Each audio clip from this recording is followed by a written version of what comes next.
اعوذ باللہ من الشیطان الرجیم، بسم اللہ الرحمن الرحیم۔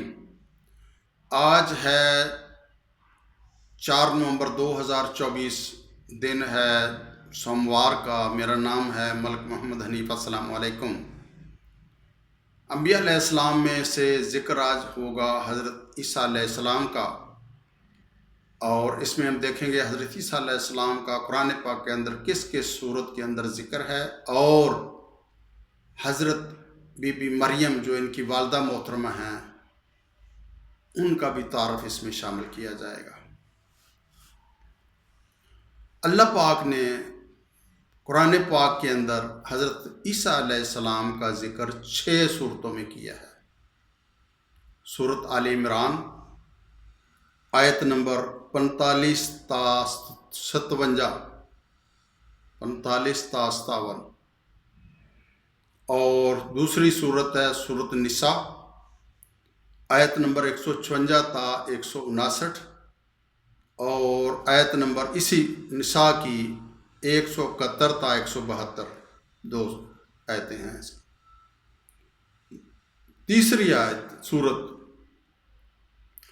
تیسری صورت ہے سورت مائدہ، اور یہ ہے آیت نمبر 72 تا 75، اور اسی سورت مائدہ کی آیت نمبر 110 تا 119 تک حضرت عیسیٰ علیہ السلام کا ذکر ہے۔ سورت نمبر 4 سورت مریم، یہ 16 تا 38 تک بڑا تفصیل کے ساتھ ذکر ہے حضرت بی بی مریم کا اور حضرت عیسیٰ علیہ السلام کا۔ 5ویں صورت ہے سورت زخرف، آیت نمبر 63 تا آیت نمبر 66 تک، اور 6ٹھی سورت تحریم ہے، آیت نمبر 12 میں ان کا ذکر ہے۔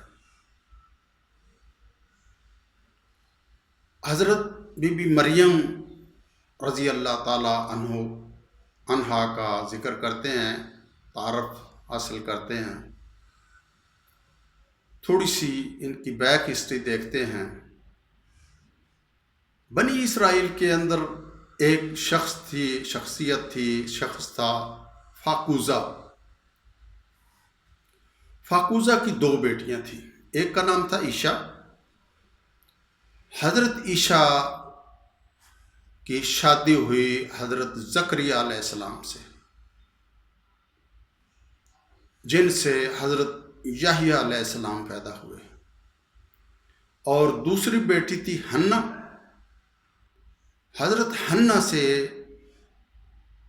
پیدا ہوئی حضرت بی بی مریم، اور ان کی شادی ہوئی تھی حضرت عمران سے۔ حنا کی شادی عمران سے، اور عیشا کی شادی حضرت زکریا سے ہوئی تھی۔ اس نسبت سے حضرت عمران اور حضرت یحییٰ ہم زلف تھے، دونوں بہنیں تھیں ایک بندے کے گھر میں۔ حضرت زکریا کے گھر میں عیشا، اور حضرت حنا حضرت عمران کے گھر میں تھی۔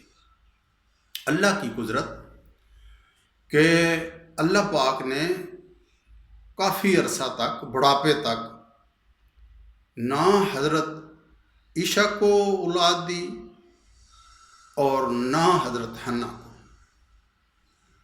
حضرت عیشا کا ذکر حضرت زکریا علیہ السلام کے باب میں گزر چکا ہے۔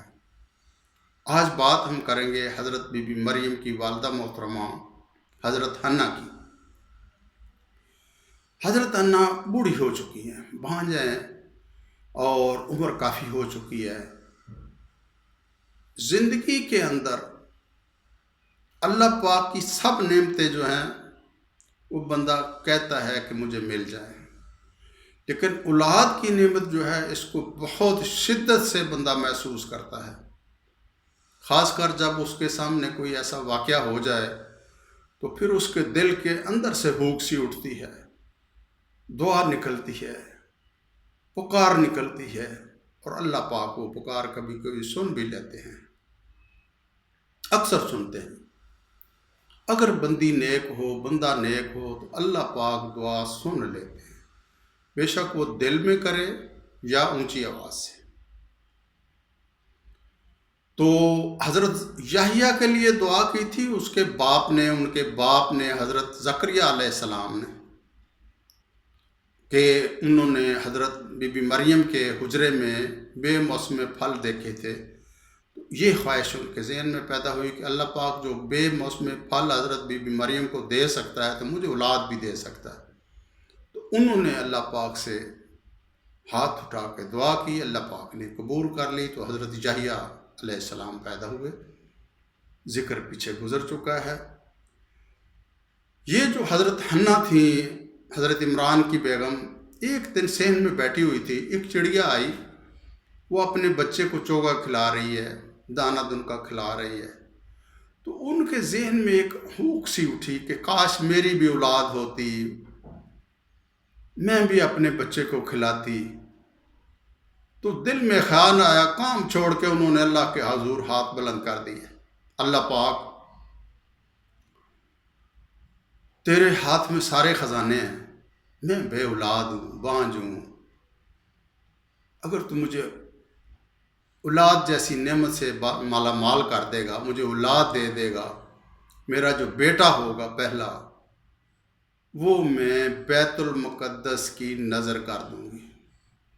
لوگ اپنی نظر مانا کرتے تھے کہ بیت المقدس پہ چڑھاوے کے طور پہ، نظر کے طور پہ، نذرانے کے طور پہ وہ بیٹا چھوڑ دیتے تھے، وہاں پرورش پاتا تھا، ان کا ان سے کوئی لین دین تعلق نہیں ہوتا تھا. وہ عمر ساری عبادت کرتے تھے. کوئی لگ بھگ 1000 کے قریب ایک وقت میں وہاں پہ پجاری ہوا کرتے تھے بیت المقدس کے اندر، جس میں حضرت زکریا علیہ السلام بھی شامل تھے. ان کے بلکہ یہ بہت بڑے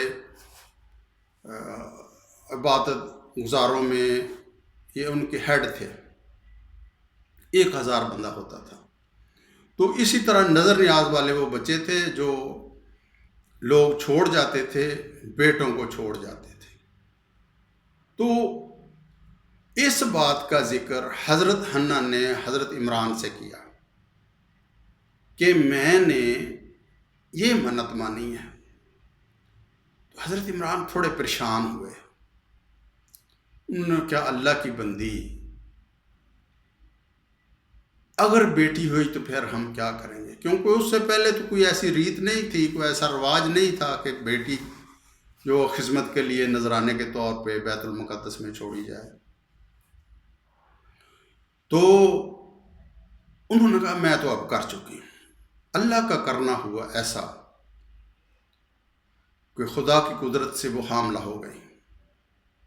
اب وہ خوش، اور انہوں نے پھر دوبارہ منت مانی کہ میں اس کو تیری نظر کرتی ہوں. سورت آل عمران آیت نمبر 35، اس کا ترجمہ اس طرح ہے. اوپر دیکھ کے پڑھتا ہوں تاکہ کوئی لفظ کی غلطی نہ ہو جائے، بندہ گناہگار نہ ہو جائے. جب عمران کی بیوی نے کہا کہ اے میرے رب، بے شک میں نے تیرے لیے اس کی نظر مانی ہے جو میرے پیٹ میں ہے کہ آزاد چھوڑا ہوا ہوگا، سو مجھ سے قبول فرما لے. بے شک تو ہی سب کچھ سننے والا، سب کچھ جاننے والا ہے. تو اللہ پاک نے چونکہ وہ قبول کر لیا تھا، اور اللہ کی وہ بہت نیک بندی تھی جس کی ابتدا اللہ پاک نے سن لی اور اولاد جیسی نعمت سے نوازا. اب اللہ کی قدرت یہ ہوئی کہ حضرت عمران حضرت بی بی مریم کی پیدائش سے پہلے ہی وفات پا گئے، اللہ پاک کے پاس چلے گئے. اللہ پاک کو بھی اچھے لوگوں کی ضرورت ہوتی ہے، ان کا اپنا اللہ پاک کا ایک نظام ہے، کس کو کس ٹائم پہ اوپر بلانا ہے وہ اللہ پاک کے فیصلے ہیں. تو قرآن پاک کے اندر سورت نمبر 36 جس کا ترجمہ ہے، جب اس نے اسے جنا تو کہا اے میرے رب، یہ تو میں نے لڑکی جنی ہے. اور اللہ زیادہ جاننے والا ہے جو اس نے جنا، اور زیادہ جاننے والا ہے جو اس نے جنا اس لڑکے، اور لڑکا اس لڑکی جیسا نہیں، بے شک میں نے نام اس کا مریم رکھا ہے، کہ میں نے لڑکی جنی ہے اور میں نے اب اس کا نام مریم رکھ دیا ہے، تو بے شک میں اس کی اولاد کو شیطان مردود سے تیری پناہ میں دیتی ہوں، کہ اللہ پاک تو اور تیری اس کی اولاد، اللہ پاک تو اس کو اور اس کی اولاد کو میں شیطان مردود سے تیری پناہ میں دیتی ہوں، تجھ سے پناہ مانگتی ہوں شیطان مردود سے۔ اس سے اگلا حوال اگلی ویڈیو میں بیان کیا جائے گا، اپنی دعاؤں میں یاد رکھیے گا۔ اللہ حافظ۔